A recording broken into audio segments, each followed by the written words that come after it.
everyone, and welcome to our fraud prevention module. It is Fraud Prevention Month, or you might be watching this and it's not Fraud Prevention Month, but it's still important to understand fraud, how it shows up, and how we can actually prevent it from having an impact in our life.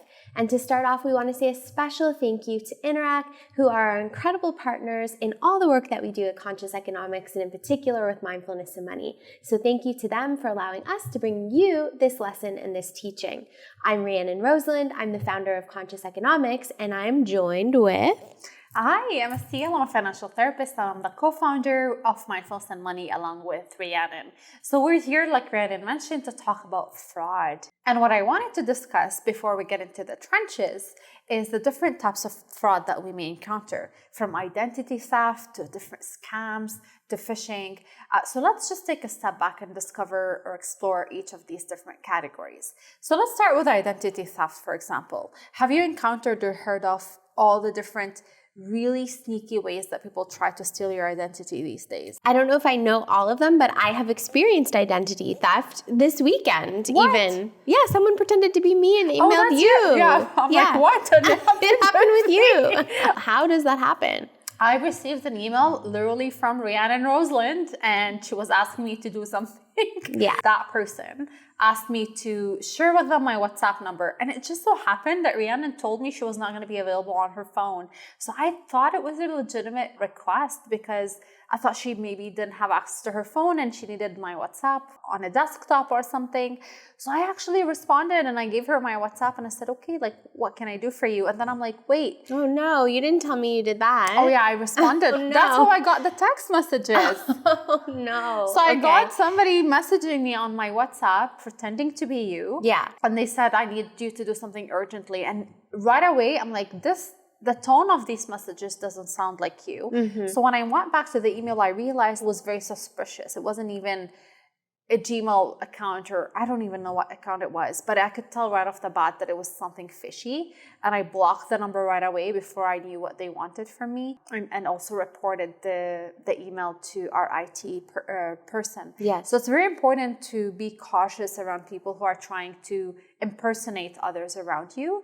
It may show up in that area, or it could be somebody who's really trying to steal your credit card information, other identity cards, be it your SIN number, your driver license, anything that is really unique to you is also a different way in how this shows up. 100%. And I think one of the things that we really have to do is make sure that if you're on a public Wi-Fi, a public internet signal, that you're not using that time to do personal banking, to do personal tasks that require some of those identity items. Yeah, and there's also like online shopping scams that happen all the time. There's ways of phishing. Phishing means somebody is trying to literally, lure you to share some of your personal information with them. So there's different ways also of how that shows up. But what we really wanted to bring some attention to is how can you start bringing awareness and recognize some of these scams. Mm-hmm. And the first one that comes to mind is really being careful, or having that like red flag rise whenever there's like a too good to be true essence to whatever is happening. Whether it's a deal, whether it's like an offer that's being given to you. If there's something that's too good to be true, there's often cases where it is. Yeah, 100%. I think another piece that we need to reflect on is just how quickly we're responding. Mm-hmm. So really stopping, slowing down. Sometimes when we're impulsively responding to something, even the example that you used earlier, you got a message from me, or it was claiming to be me. Yeah. It didn't really sound like my tone, but instantly you were busy probably and you sent your number. Because so that's another sign. Whenever you have a pressure to act quickly, yes, that's actually a really red flag that something is often off. Yeah. And I did believe it, because you're right. In that moment, I was like on the go. I got an email. The email said Rhiannon. She said, I need something urgently from you. So there's a pressure to act quickly. It's a classic recognition tool for you to kind of say, something is off here. Well, and there's other common signs that you'll see showing up with particular fraud or scams. I think all of us have received an email that's, stated from someone who's abroad who, needs some support because they're a student and tuition or whatever it is. And like most of us ignore those emails at this point right now. So because they've become common in our cultural lexicon, we see them often, we know that they're fraudulent. But especially now as we come into this digital economy, in this digital age, scams are getting more and more efficient. Scams are getting more and more intricate. And so it's like we always have to be on the lookout. They're smarter. Like if I had received an email from like a random person asked me to act quickly, it's now like very obvious that that's a scam. But that email literally has your name in it. Like it's very, very profoundly articulated. So be careful from that. And actually, a really important thing to be careful of is when you're asked to indulge in an unusual payment method. So that could be maybe like a gift card, or they're asking for just something weird from you. Then these things should also be flagging some red flags for you to look at and consider whether this is a legitimate thing for you or not. Yes. So the next thing we want to talk about is, how do you navigate fraud? One of the best ways is to do exactly what you're doing right now. So congratulations, you're already doing it. And that's educating yourself on these matters by watching videos like this, or going online and watching maybe some of the popular scams that are happening right now, so you can be proactive and on the alert whenever you're the target of that. Another thing you can do is also educate yourself on online security. Rihanna, you mentioned earlier about how important it is to be very careful when you're on a public Wi-Fi, for example. But there's other ways you can also practice online security. 100%. So don't give out your personal information to friends, to family, to really anyone in your circle. Try to keep those things private to yourself. Also, regularly engaging in changing your passwords. So many of us use the same password across multiple platforms for ease. There are now actually some great platforms and services that can help you keep your passwords safe and also remember them. So if remembering them is a challenge, which it is for me, this doesn't mean that it's an excuse to not change your passwords often and to keep them really complex so that people can get into your personal accounts. I don't think you can even have passwords named after your cat anymore. That was a thing at one point. Was it? Yeah. My cat was my password. But anyways. So now we want to get into a deeper layer to this conversation. We've been targeting it more on the superficial areas about what scams are, how to prevent them and navigate them. But really what we want to get into here, and that's what we specialize here at Conscious Economics, is the emotional layer behind scams and being a victim of scams. So let's talk about some of the emotional themes that can come up that make you particularly more vulnerable to these particular things. The first one that comes to mind is fear. And fear essentially is a very powerful tactic.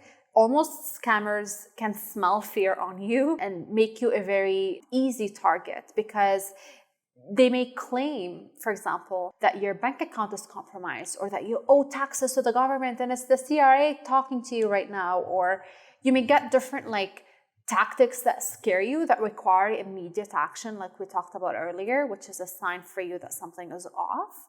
And whenever fear is in the equation, there's very little time for you to rationalize and think logically about the information you're receiving, which could potentially lead to impulsive action, and that makes you a perfect prey for these particular scammers. Yeah, I think that the classic fear-based one around undue taxes or unpaid taxes are so frequent right now. I know my phone is ringing all of the time with these things. I know they're scams, so I'm letting them go, but it's so easy, especially if you're someone who prides yourself on being, on time and prompt.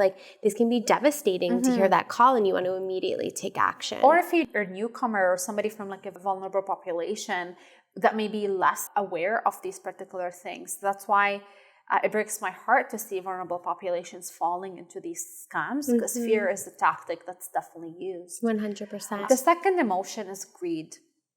And greed essentially is capitalized whenever you're promised too good to be true things, like, returns that are unjustifiable or unrealistic, or potentially substantial financial gain if you do particular things. So capitalizing on that emotion of greed is another tactic or emotion that scammers also like to use.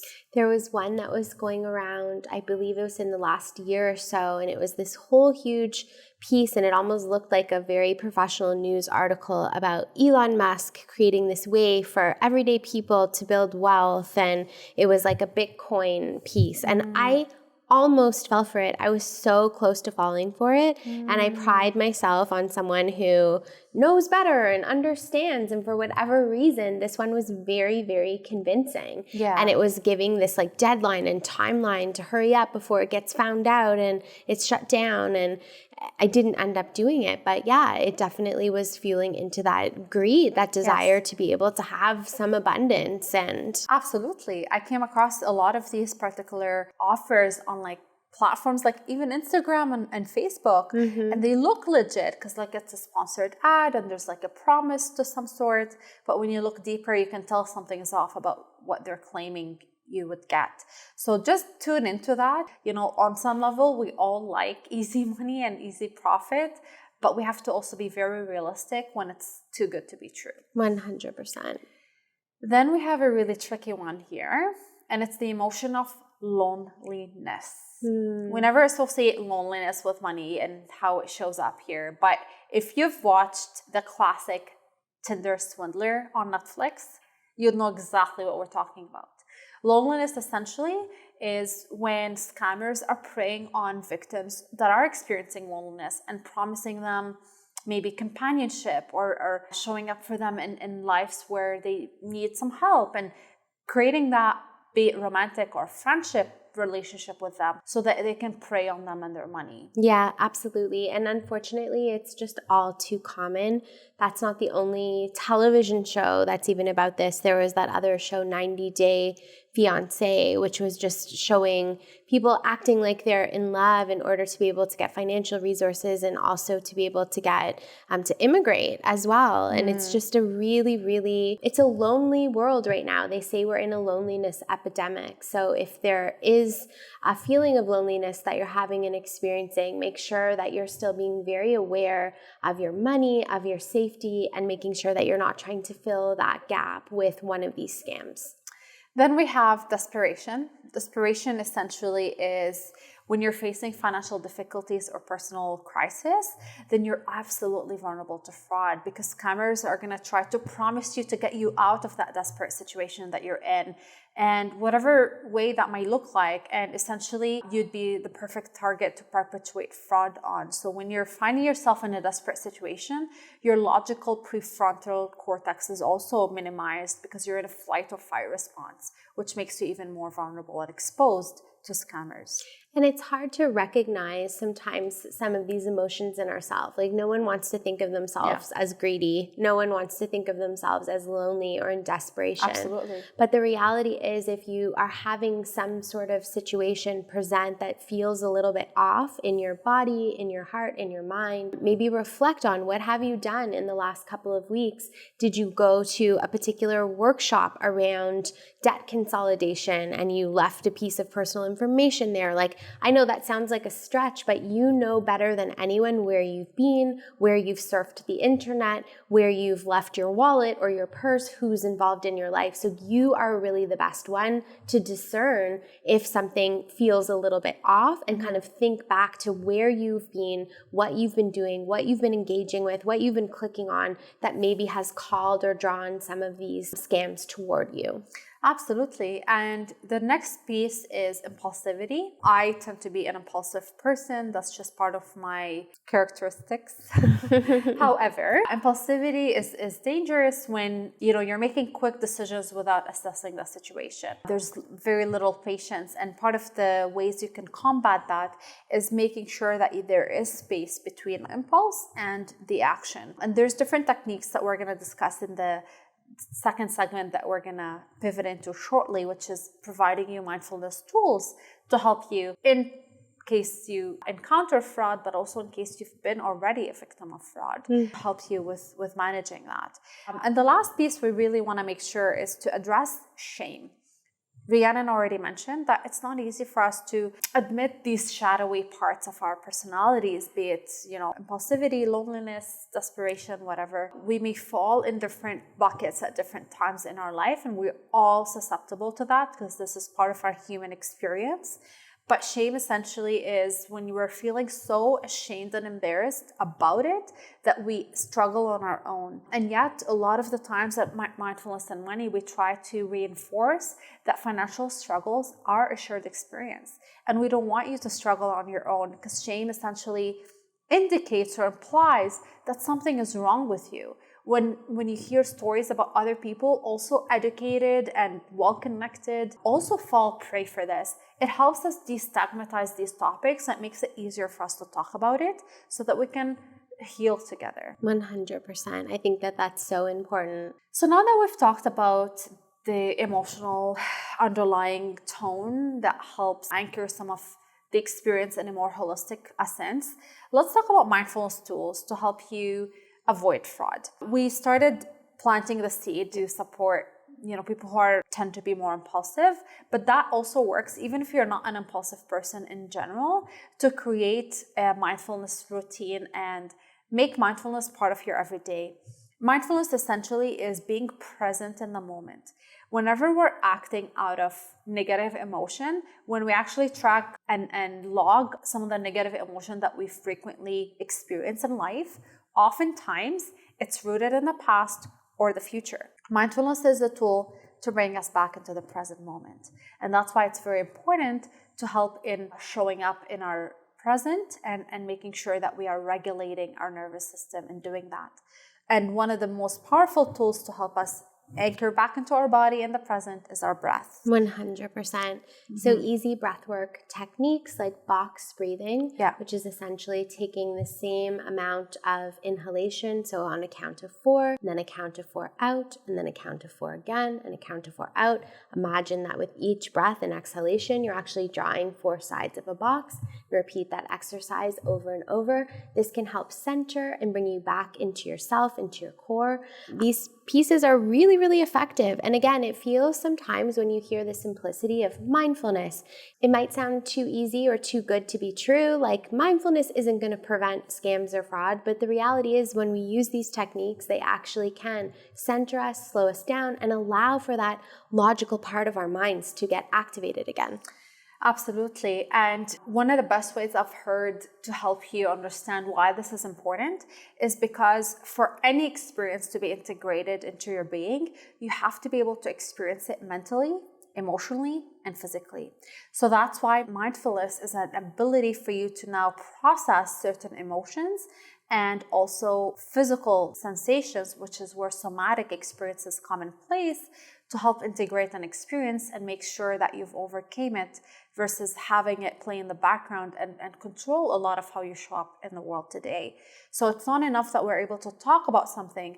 Breath work and body scans allow us to know how this particular emotion or trauma shows up in our physical body and our emotional body so we can process it and integrate it. 100%. And a lot of the times, if we don't impulsively react to something that's being prompted, we can then take that away. We can talk to a loved one. We can show somebody else what the particular email is or what the request is. And someone else may say, hey, this is a scam, So the more that we can slow down and really feel into it, our body usually does give us signals. Yes. And a lot of the times in this society, we're used to overriding the signals of our body. But if we do a body scan, like Asil said, which is just a really simple technique of, you don't even have to scan the whole body, but just as you're reading a particular email, if you suspect it could be fraud, feel into, do you feel a sense of nervousness in your system? What does your stomach feel like? What does your heart feel like? As you read that email and you think about actually responding to it, what is the sensation that's happening in the body? If you suspect that there's a feeling of resistance or nervousness or worry or fright or fear, this is probably a good indication that you need to take a step back. Actually, it's really powerful that you said that because a lot of the things we covered already work when you're taking action quickly and there's like that pressure to do so. In the society we are right now, there's a lot of doing. Like we are so programmed to be human doings versus human beings, as cliche as that sounds. And I know it sounds cheesy, but there's a lot of truth to the fact that we need to remember how to be.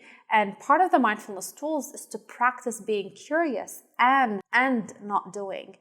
Just being with whatever's surfacing, be it the emotion itself that usually we're trying to distract ourselves from. So if we're experiencing loneliness, we try to simply go into relationships and go into online dating sites and go on as many dates as possible to distract the fact that we are feeling lonely in that particular time in life. But when we start practicing mindfulness and getting curious about the loneliness experience, for example, how it shows up for us, what it's surfacing for us to heal, what it really feels to be lonely, and practice non-doing anything about it. And that's a big part of being mindful and supports the overall experience of healing. 100%. The last mindfulness tool that we can use is actually a practice of self-forgiveness and letting go. And this can be letting go of old events, emotions, triggers in our past that have led us to uncomfortable feelings that could actually be inviting, whether we realize it or not, it's being done at a subconscious level, fraud or scams or feeling victimized. And I'm definitely someone who's experienced some of those things. I've experienced lots of fraud in my life and scams. And so have I this weekend. Yeah, 100%. And one of the things that I think we need to do is kind of tap into some of those uncomfortable emotions. So a lot of the time when we think about fraud, we feel victimized. Is there other times in your life that you have felt victimized? Have you been the victim of, some sort of hurt or abuse?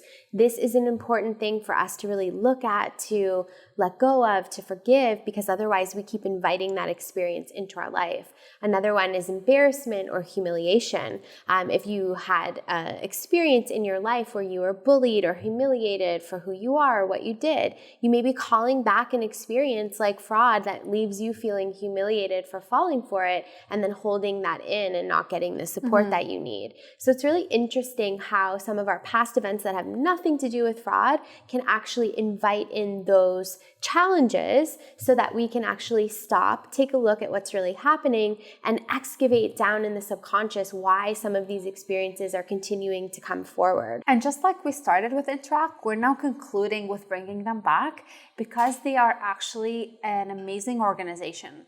Interac is one of Canada's leading and most trusted financial services brand due to the large part in their security features that are built in their products and services.